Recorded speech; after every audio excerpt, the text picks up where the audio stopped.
For more Bollywood gossips, hit the bell icon and never miss a video from Bollywood Spy.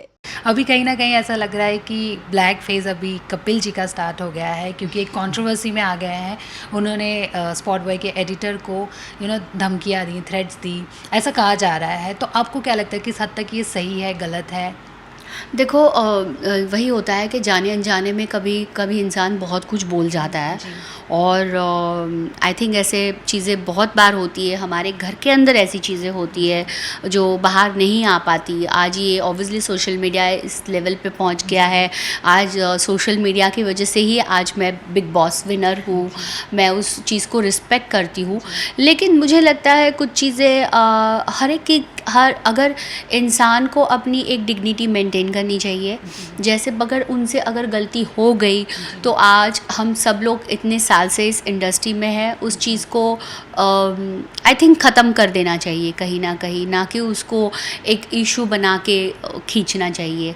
ये दोनों तरफ से हो सकता है।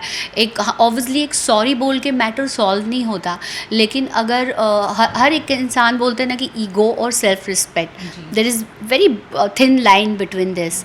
तो आई थिंक अगर थोड़ा सा बड़प्पन दिखा के कोई भी इस चीज़ को ख़त्म करता है, क्योंकि दुनिया में और बहुत सारी चीज़ें हैं सॉर्ट आउट करने के लिए। बहुत सारे लोगों को प्रॉब्लम है, वो सोशल वर्क करो, उन चीज़ों में पढ़ो, ना कि अपने आप को तकलीफ़ पहुंचाओ। जैसे मेरा भी मैटर था मेरे प्रोड्यूसर के साथ, सबने मुझे बोला, मैंने उस मैटर को ख़त्म कर दिया। आई थिंक मुझे नहीं लगता था कि उस चीज़ को खींचना चाहिए था, या अरेस्ट वारंट या अरेस्ट करके या ये सब चीज़ें करके इसको बढ़ावा देना चाहिए। उन्होंने बहुत सारे ट्वीट्स किए थे सलमान खान के फेवर में, कि सिस्टम के बारे में किया था, तो उसको ही गलत वे में पोर्ट्रे किया गया शायद। तो उस पर उन्होंने निकाला ये सब गुस्सा, जो ट्वीट उन्होंने किया था। फिर बाद में हुआ था कि मेरा अकाउंट हैक हो गया है, फिर पता चला उनकी टीम ने किया। फिर बोला नहीं, ये सब मेरे दिल से निकला और मैंने खुद लिखा। देखो क्या होता है, देखो उन्होंने एक्सेप्ट किया उस बात को, ठीक है, लेकिन मैं आपको बता दूं, जैसे हम आर्टिस्ट हैं, हमारे लाइफ में बहुत अप्स एंड डाउन्स होते हैं। मैं जैसे बताना चाहूँगी, मैंने ये चीज़ आप वाकई में बिल्कुल एडिट नहीं करना, बहुत इम्पॉर्टेंट है, क्योंकि मैं नाम लेके बोलूँगी। हिंदुस्तान अपना जो दैनिक भास्कर है, उनकी टीम ने बहुत पहले मेरे साथ किया था। शिल्पा शिंदे 45 एज में अपनी शादी के लिए लड़का ढूंढ रही है भाभी जी के वक्त, और मैंने इसके ऊपर बोला था कि आप बोलो नहीं हम प्रेस कॉन्फ्रेंस करते हैं, क्योंकि मैंने कहा मैं इतना मीडिया के सामने नहीं आ रही हूँ, तो आप इसको मुद्दा बनाना चाहते हो। उसके ऊपर भी उन्होंने कोई सॉरी या कुछ नहीं बोला था। अभी रिसेंटली मेरा हुआ, मैंने एक इंटरव्यू दिया, मैंने कहा आपने सलमान खान के साथ कुछ कर रही है, आप उनसे काम, मैंने कहा देखो उन्होंने मुझे जो रिस्पेक्ट दी है, मैं कोई काम एक्सपेक्ट नहीं करती हूँ उनसे। मुझे उन्होंने उतनी इज्जत दी है, वही मेरे लिए बहुत है। तो उन्होंने आर्टिकल में लाइन दे दी कि मैं सलमान खान के पास काम मांगने नहीं जाऊंगी। आप जस्ट इमेजिन करो अंदर कौन पढ़ता है, हेडलाइन होती है ना, इट्स सो एरोगेंट। मतलब ये कितनी गलत बात है, ये उन्होंने गलत किया। सेकेंड टाइम विकी लालवानी जी के साथ मेरी फ़ोन पे बात हुई थी, और एक रिलेशनशिप, और अर्शी ने आपके बारे में कहा था कि आप कभी शादी नहीं करेंगी वगैरह बिग बॉस के घर में, इज़ इट ट्रू?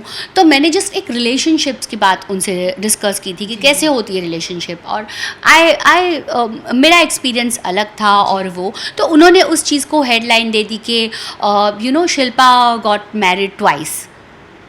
मतलब एक एक्सपीरियंस है, शी गॉट मैरिड ट्वाइस, तो अभी उसको शादी नहीं करनी। So this is so wrong.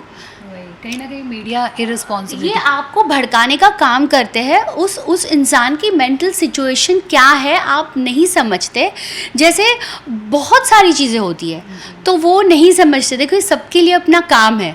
मैंने कल ही बोला कि आप बोल तो रहे हो, लेकिन सभी लोग सलमान खान जी के ऊपर तो सब सारे चैनल्स आज कमा रहे हैं, हर जगह न्यूज़ वही है। मेरे ऊपर भी जो टाइम आया था, मैं घर के अंदर क्या फील कर रही हूँ किसी को नहीं पता था। मैं अपना शो खो चुकी थी। मेरे घर के बाहर न्यूज़ वाले आपको बैन कर दिया, आपको ये कर दिया, आपको नोटिस दिया, आपके पास 12.5 करोड़ मांगे।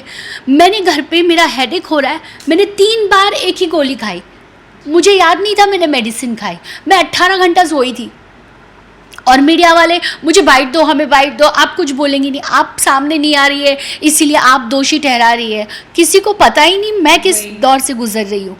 अगर उस वक्त मेरा नेचर होता गाली देने का और मैं करती तो वो भी बाहर आ जाता। वो भी एक न्यूज़ बन जाती तो हम सब एक दूसरे की रिस्पेक्ट करते हैं, आप भी आर्टिस्ट की रिस्पेक्ट करो। जी।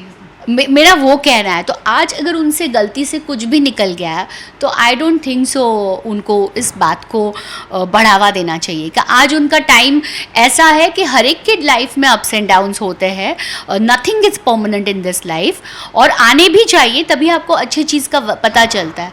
तो आज कल कपिल जी वापस उस फॉर्म पे जाएंगे तो आपको उनका इंटरव्यू लेना पड़ेगा। आप वापस करोगे तो नहीं करनी चाहिए चीज़ें, किसी को पोक नहीं करना चाहिए, मुझे ऐसा लगता है।